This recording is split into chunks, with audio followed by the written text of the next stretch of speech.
Hey guys, my name is Lilly and today I would like to give you some more news from Europe, and today we are going to start with Germany. As you know, there was an election in Germany and these are the new election results. So back here you can see this the black column, and that's the Conservative Party. And actually the Conservative Party has won 4.3%, so that makes it the #1 party in Germany.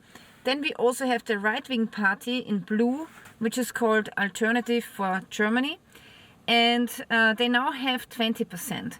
So they have increased the most from all parties, so actually they have doubled their votes. And then we have the red party here, which is the Social Democrat Party, and the Social Democrats have lost almost 10%. So the Social Democrats were the biggest losers of the election. Then also we have the Greens, which have lost 2.3%. So yeah, really interesting election results. Then also here you can see a very interesting map of Germany. And at the east side you can see that people have predominantly voted for the right-wing party. And at the western side of Germany you can see that people have voted especially for conservatives. So that's really interesting, especially because east of Germany was once occupied by communist Russia. So it's really funny that they are voting right-wing now. Just interesting, I think. All right, so the coalition will be soon formed, hopefully, and then we will see how Germany will fare in future. But I have to say, it's not looking that great.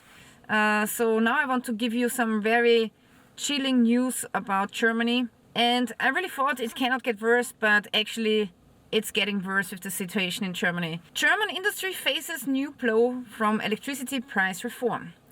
So in Germany there's the Federal Network Agency, which is overlooking the electric grid and other important, infrastructure, like for example the railway and so on. So it's a really important federal agency. So now the Federal Network Agency plans to have 400 industrial companies adapt their processes to the real-time supply of wind and solar power. So that's what they are planning. So basically, if there's no wind and no sun in wintertime, for example, then the companies will have to stop their production, otherwise they will have to pay some really expensive fees, right? So that's the new plan, and it's crazy. It's like going back in the 18th century, and the miller can only mill some flour if there's wind for the windmill. You know what I mean? So this is really crazy. German industry will soon be subjected to an enormous electricity experiment. When the weather in Germany is overcast and windless, the wind turbines and solar plants do not feed electricity into the grid.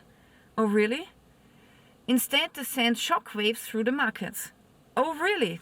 Okay, now let's take a look at those shock waves. Here you can see the prices that we had back in December, because there was no wind and no sun. So the price has ninefolded for electricity, and for a brief period the price was 936 euros per megawatt hour. So that's about 9 to 10 times higher than the normal price. So this was the shockwave that they are talking about. And the problem is, Germany has turned off 9 nuclear plants. They also have turned off a couple of coal plants. They still got some natural gas plants. So then when there's no electricity or there's need of electricity, they fire up the natural gas plants to make electricity. And of course this is not enough, so the price of electricity is rising.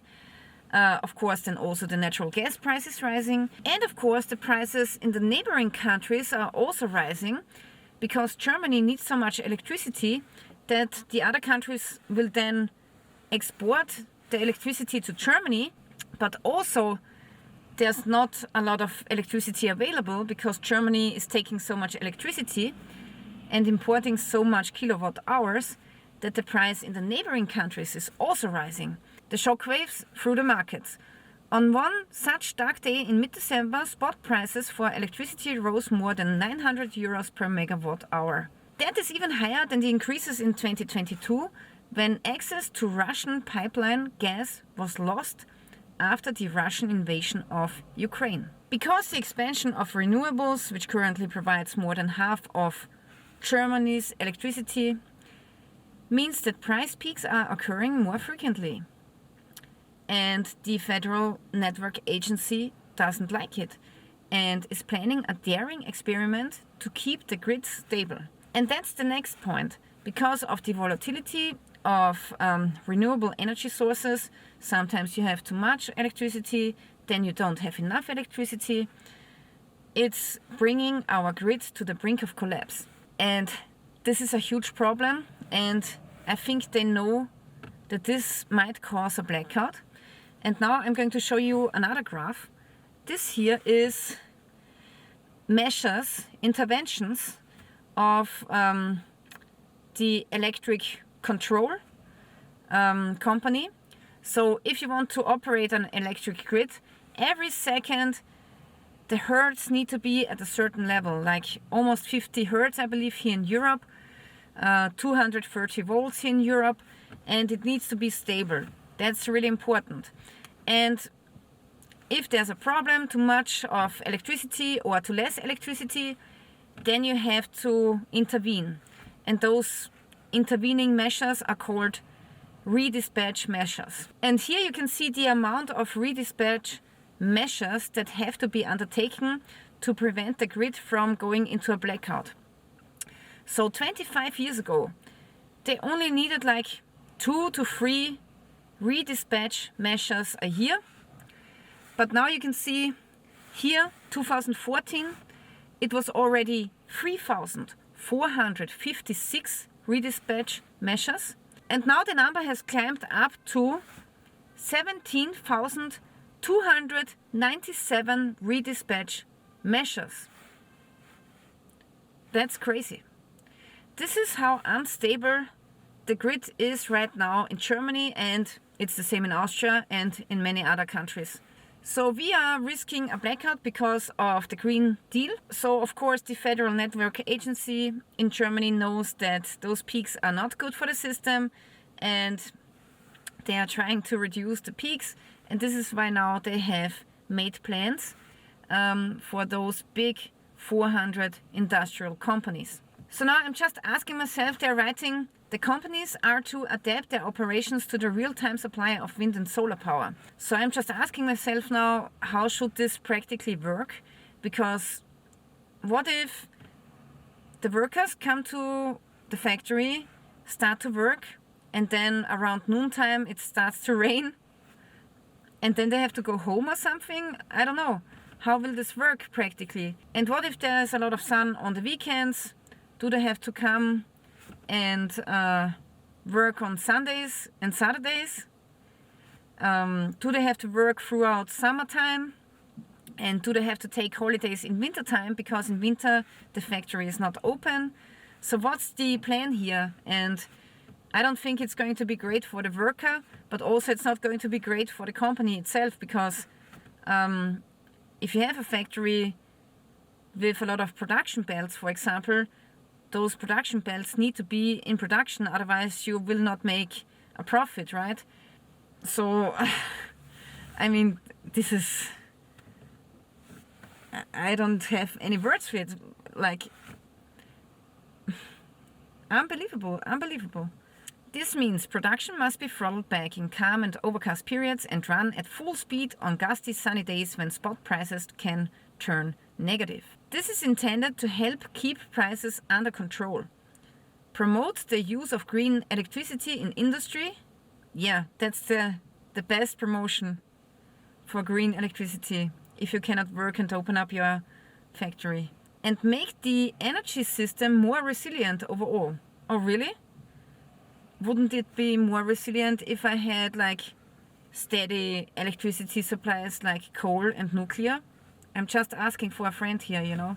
So this is just a plan. They have not made a law yet, and they will make a decision this year. Also here you can see a graph about companies leaving Germany, going abroad, where they have to pay less taxes, where there's less bureaucracy, and where the electricity prices are a little bit more stable and foreseeable. So it doesn't look too good. Down here we have 2024 and a lot of companies are leaving. So actually I'm not sure how the economy will survive such a blow. I'm really astounded by some decisions that politicians and agencies, federal agencies are making. And also I would like to make a shout out to Outdoor Chiemgau. Stefan is a really awesome guy and he is doing a lot of research around this electricity topic in Germany, and I will link his YouTube channel into the description below. Yeah, and here you can see what will happen if there's a blackout, because most people have no idea how dangerous a blackout is, especially if it's taking longer and especially if it's spread around in a big area. And in this article here you can see that actually today or yesterday there was a blackout in Chile where almost all of the households, 98%, were without electricity. So instantly the government was reacting, and first they have imposed a curfew, so you could not go out in the night anymore, and also they have deployed the military on the streets. So this is how fast Chile has reacted, and you can bet that the same thing will happen here. So if there's a big blackout where, I don't know, where they will need a couple of days to, reinstate electricity, certainly they will first impose a curfew and maybe even send police or military on the streets. Next, Germany. Germany's healthcare system is on the brink of collapse, especially the insurance agencies. So the reason why this is happening is they are taking money out of the healthcare agencies and they give it to the social welfare people. And this is making a huge deficit, and they are making more debts and debts and debts every year. They don't have enough of income, and even though they have increased the price of healthcare in taxes, it's still not enough. So here they're saying that the situation of those healthcare agencies is developing from worse to catastrophic, and they are even on the brink of being bankrupt. Also, Germany has a lot of old people, so old people cause a lot of costs, and it's really hard to finance that. So the situation in Germany is not that great, but in Austria it's not much better. So here you can see an article that we don't even have enough of doctors for our healthcare system. Doctors are missing, and also if you need some kind of surgery right now or something similar, you will have to wait like 1.5 years or 2 years until you get your appointment and your surgery done. And that's really crazy. I mean, we are paying so much taxes for healthcare, and then you have to wait this long. Also, if you just want to see a doctor, which is a specialist, let's say you want to go to a dermatologist, then you will have to wait at least 6 to 9 months, sometimes a year, until you get your doctor's appointment. So because of this, a lot of people, they seek private doctors, which will cost them even more. So on one hand, you are paying the mandatory healthcare tax, but then on the other hand, you have to take your private money again and pay for a private doctor. So it's a double payment, In America, I don't know how you handle this. Some people have a health insurance, some people don't. But certainly you don't want to pay double, right? Yeah, guys, and because Germany is that desperate, they are now thinking about increasing the VAT. Now, VAT is a value-added tax, called VAT in short, and the VAT is a tax which is a consumer tax, so it's paid for by the consumer. So if I go in a store and purchase, for example, this phone here, then I have to pay 20% VAT to be able to purchase this phone. In Germany, I would have to pay 19% of VAT. But now in Germany, they want to increase the VAT to 20%. That doesn't sound a lot. So from 19 to 20%, how much is it? Actually, that's quite a lot. This will bring an extra of tax money of 16 billion euros each year. 16 billion euros. They have not executed this plan yet, but they are already thinking about it. And why are they increasing the VAT?